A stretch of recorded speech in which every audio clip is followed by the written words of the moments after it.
untuk rukun iman dan rukun Islam. Sebelum kita membahas tentang rukun iman kepada Allah, terlebih dahulu kita membahas rukun iman dulu.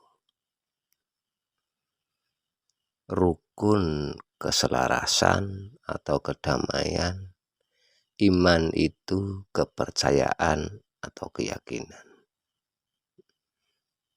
Rukun iman itu harus kita pahami dulu sebelum kita iman kepada Allah.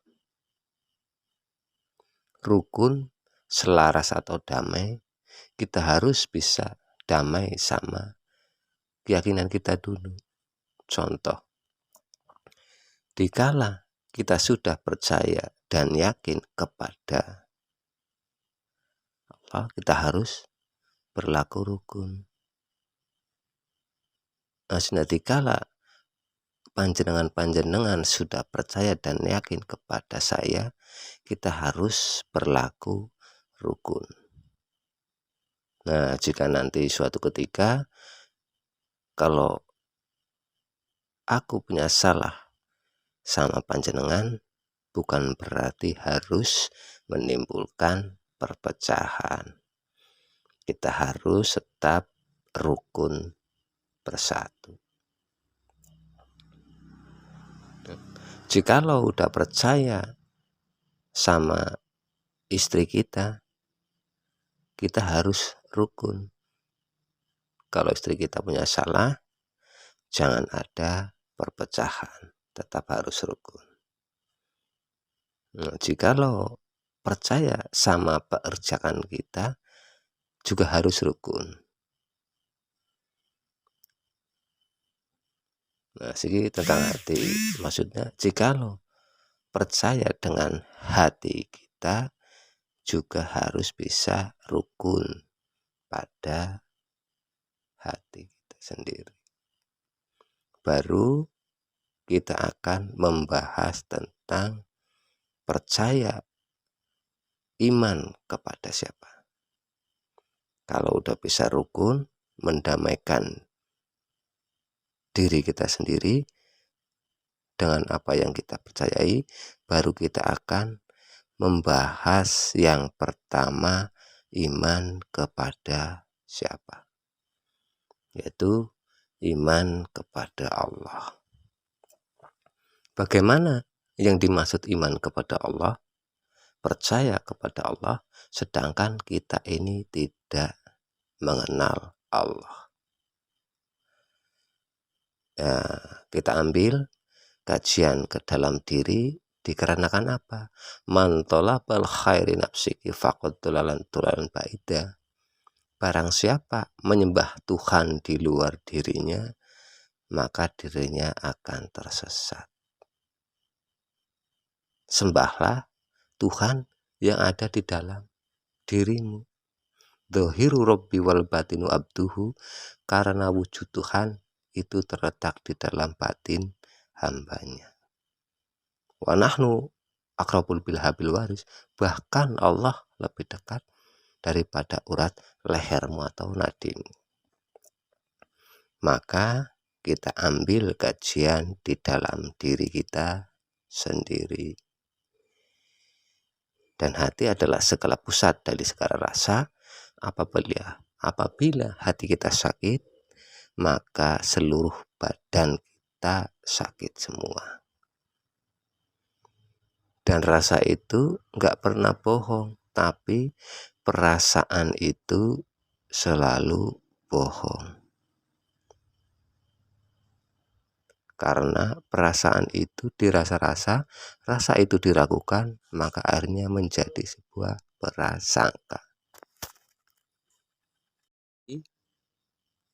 Iman kepada Allah sama dengan iman kepada rasa. Percaya kepada Allah sama dengan percaya kepada rasa kita. Yang kedua, iman kepada malaikat. Malaikat adalah pesuruhnya Allah, pembantunya Allah. Jadi malaikat ini simbolnya niat. Karena apa? Niat adalah pesuruh daripada rasa. Maka niat ini dikiaskan malaikat. Bahasa simbolik ya, bahasa kias. Kalau di pentatonik itu kan rumusnya suluk, siloka, gambar, cerita, nyata. Bahasa kias. Kamu percaya sama rasamu, kamu harus juga percaya sama niatmu. Contoh, kayak aku lagi belajar begini, jadi aku harus percaya sama niatku. Ya panjenengan harus percaya dengan kajian-kajian ini. Ya percaya nggak percaya, ini kan diambil kajian di dalam diri. Karena kalau kita mengambil kajian di luar diri, maka kita akan tersesat. Yang ketiga, iman kepada Rasul. Di sini tidak ada kalimat Muhammad, berarti Rasul ini Nabi Adam pun Rasul. Nah, Nabi Adam itu wujudnya wujud dari segala wujud. Pasti ada yang namanya perilaku. Maka iman kepada Rasul sama halnya iman kepada akhlak atau perilaku. Jadi kamu percaya sama rasa, sama perilakumu. Dan yang keempat, iman kepada kitab suci Al-Quran. Kitab Al-Quran itu adalah wahyu dari Allah Subhanahu wa Ta'ala yang menceritakan tentang sejarah nabi-nabi. Kita semua itu adalah pengalaman-pengalaman pada orang-orang terdahulu. Kitab itu semua adalah pengalaman-pengalaman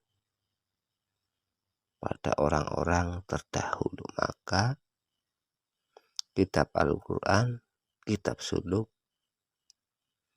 dan lain-lain itu merupakan pengalaman-pengalaman yang diceritakan oleh lembaran buku atau mushaf. Maka iman kepada kitab, percaya kepada pengalaman kita. Kalau pengalaman kita berbuat jelek, dapatnya pasti jelek. Kalau pengalaman kita berbuat baik, dapatnya pasti baik.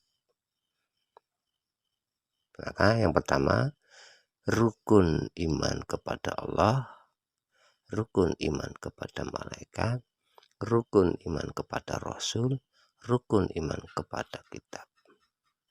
Itu sama dengan percaya sama rasamu, percaya sama niatmu, percaya sama akhlakmu, percaya sama pengalamanmu, dan yang kelima itu